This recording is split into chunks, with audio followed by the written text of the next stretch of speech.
He straightened his tie as he settled into his chair, his movements deliberate, almost rehearsed. "Willa," he began, his voice soft but insistent, "Chase adores you. You're just not thinking clearly right now. The stress from this pregnancy is clouding your judgment." Before I could respond, Jenna slid a folder across the table, her thoughts impassive but sharp.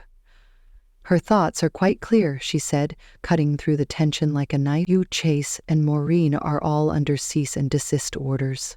There was a brief, heavy silence as the words hung in the air. Leonard's usual composed demeanor faltered, the faintest crack appearing in his mask. "There will be accusations of harassment if any of you try to contact Willa again," Jenna continued, her tone unwavering. Leonard's calm facade finally broke. "You're not grateful for the opportunity I've given you," he muttered under his breath, the words more to himself than anyone else. Before anyone could respond, a sharp knock on the door shattered the moment. The housekeeper entered, looking flustered and uneasy. "I apologize," she said, her voice trembling slightly, "but this is Mrs. Bennet." As she spoke, Maureen, ever the disruptor, cut in before anyone could react. "She's really demanding," she remarked bitterly, her mascara streaked down her cheeks, revealing the chaos beneath the surface. What did this mean? Who was Mrs. Bennet, and why was she so urgent? The questions hung heavily in the room, unanswered, as the tension only deepened. How could you harm Chase in this way? The company has suspended him. He broke ethics rules, thus the company suspended him. "That's what happens when you conspire to defraud shareholders," Jenna said bluntly. "We were attempting to assist." Hysterically, Maureen's voice increased. "That business is dying. It was being saved by Chase. By clandestinely assisting both sides in an adversarial takeover?" I stood, my temper finally erupting from my cautious restraint. "By taking advantage of my father's passing?" "Your dad was an idiot." Finally displaying his real colors, Leonard snapped. "Years ago, he had the opportunity to sell. Made us all wealthy. He was too obstinate, though. Leave." My mom could have broken glass with her voice. "Leave my house, you two." Leonard gathered his papers and threatened. "This isn't over. You don't know what you're facing," I said. "Actually," and took out my phone. "Yes, I do." I listened to the sounds I had just captured. Leonard's expression turned pallid. "That isn't usable. Observe me." I took a step forward, revealing to him the rage I had been holding inside. "You took advantage of my trust, my father's passing, and my pregnancy. Everything. Now I'm going to do all in my power to ensure that Chase, you, and all the others pay for it." Jenna touched my arm after they had gone. "Are you all right? Your blood pressure?" "I'm all right." I wasn't, but I had to concentrate. "About Carlton Industries, what did you learn?" Jenna paused. "You were correct. The mastermind wasn't Chase, the individual responsible for all of this. It's the former partner of your father. 15 years ago, the person quit the company." My mom gave a little gasp. "Carlton, James? However, he was close buddies with your father. I recalled James Carlton visiting my piano recitals, teaching me chess, and attending our family dinners. It seemed like a bodily blow to be betrayed. 2 years ago, he made contact with Chase," Jenna went on. "Utilized him to obtain inside knowledge regarding the weaknesses of the business." I took a seat in a chair. I have one hand on my stomach. As though sensing my sadness, my daughter kicked. Chase wasn't merely avaricious then. He was a puppet. As my mother used to say, I was a willing puppet. The chess set in the corner caught my attention, the one I received on my 16th birthday from James Carlton. "It's time to cut his strings after that." I looked across at Jenna. "How soon is it possible to schedule a board meeting?" My mother warned me. "Willa," the physician said. "Carlton, James? However, he was close buddies with your father. I recalled James Carlton visiting my piano recitals, teaching me chess, and attending our family dinners. It seemed like a bodily blow to be betrayed. 2 years ago, he made contact with Chase," Jenna went on. "Utilized him to obtain inside knowledge regarding the weaknesses of the business." I took a seat in a chair. I had one hand on my stomach. I said, as though sensing my sadness, my daughter kicked. "Chase wasn't merely avaricious then. He was a puppet. As my mother used to say, I was a willing puppet." The chest set in the corner caught my attention, the one I received on my 16th birthday from James Carlton. It's time to cut his strings after that. I looked across at Jenna.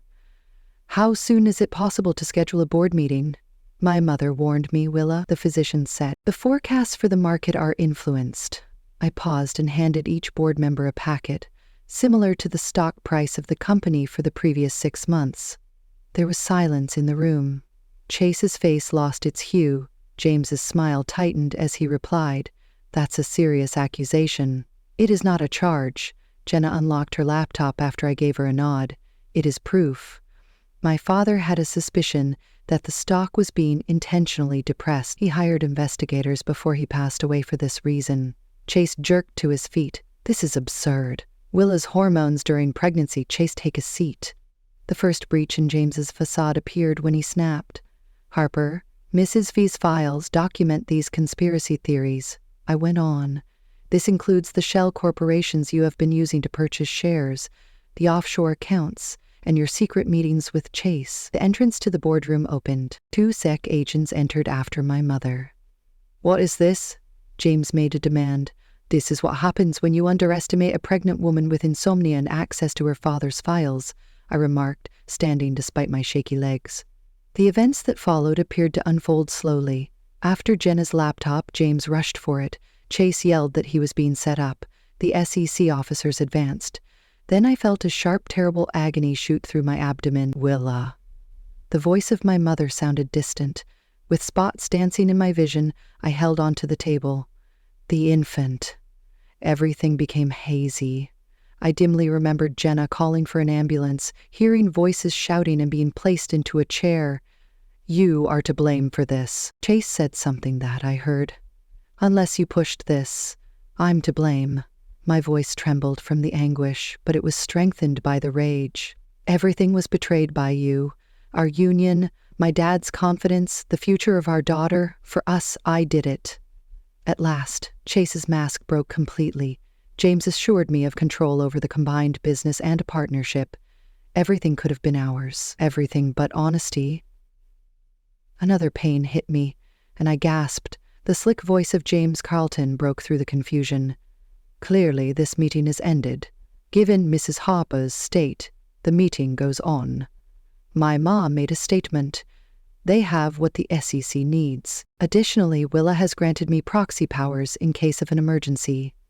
The disbelief on their expressions made me want to smile, but the anguish was growing more intense.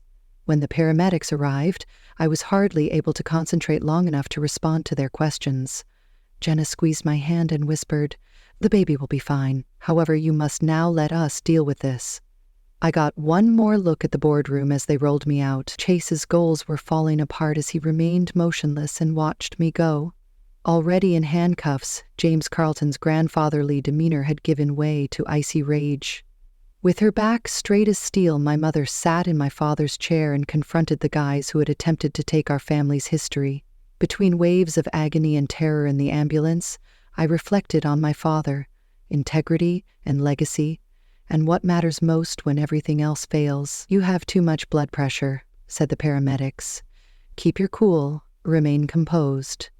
My marriage collapsed, my father's business was in jeopardy, and my unborn child's life could be in jeopardy. I felt more alone than ever as I closed my eyes. I muttered, "Dad, I really need your help right now." I was sitting in my father's home office, surrounded by the life he had created, 3 days after my hospital fright, when Chase unexpectedly entered. His clothes was crumpled, he was unshaven, and the polished exterior was gone. He looked awful. I put a protective hand over my belly and murmured, "You shouldn't be here." Even though the early labor had been stopped by the doctors, every second felt risky. This morning, James Carlton was taken into custody. Chase's voice broke. "Accounts are being frozen by the SEC. They are referring to it as the largest case of corporate fraud in the history of the state." "I am aware," I spoke steadily. "An hour ago I signed the final declarations." He drew nearer, waves of despair washing over him. "Please, Willa, I can describe everything. Could you tell me why, throughout my father's final days, you were working against him? Why you covered up your deceit with our marriage and our child?" "I was afraid, so I did it." He blurted out the words, "Have you ever been married to the daughter of Douglas Harper?" I was never good enough at anything. For the first time, I truly saw him as I gazed at him. "You made the decision to demolish what he had constructed. I made the decision to demonstrate that I was more than just your spouse." Chase combed his unkempt hair with his hands. "James assured me that I would be in charge of the combined business. Actual strength, not merely the Harper name's reflected splendor. You have nothing now. This could still be fixed." He reached for my hand while kneeling next to my chair. I withdrew. "Prosecutors are making an offer. If James is the target of my testimony, give up. I can describe everything. Could you tell me why, throughout my father's final days, you were working against him? Why you covered up your deceit with our marriage and our child? I was afraid, so I did it." He blurted out the words, "Have you ever been married to the daughter of Douglas Harper?" I was never good enough at anything. For the first time, I truly saw him as I gazed at him.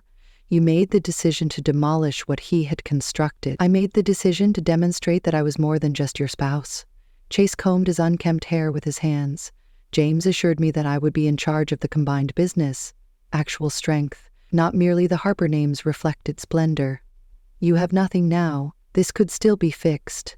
He reached for my hand while kneeling next to my chair. I withdrew. "Prosecutors are making an offer. If James is the target of my testimony, give up." Chase got to his feet, his facade crumbling. "That's it then? Our possessions are all meaningless?" For me, it was everything. I put the letter from my father back in the drawer. "Your betrayal was successful because of this. In the absence of the merger, the business will still fail." In a final, desperate effort, he said, "Out of spite, you're discarding your inheritance?" For the first time, I grinned. "Actually, I was speaking with our European colleagues while you were occupied with your projects. Our production processes will be completely modernized thanks to their investment. This morning, the board gave their approval." He lost the color in his face. James, however, stated that they had no interest. "Like you did," James lied. I steadied myself by placing one hand on the desk. "My lawyer has the divorce paperwork. So is what I told the SEC. Will you actually do this?" His tone became icy. "Destroy me?